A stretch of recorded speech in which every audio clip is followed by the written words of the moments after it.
Красноярец убил свою мать, и ее останки хранил в холодильнике. Пугающую новость сегодня рассказали полицейские.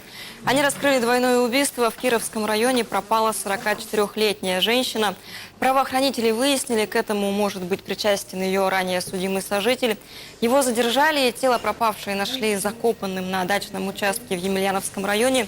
А во время обыска в квартире убийцы в холодильной камере оперативники обнаружили еще одну шокирующую находку – останки матери задержанного. Сам он уже дал признательные показания.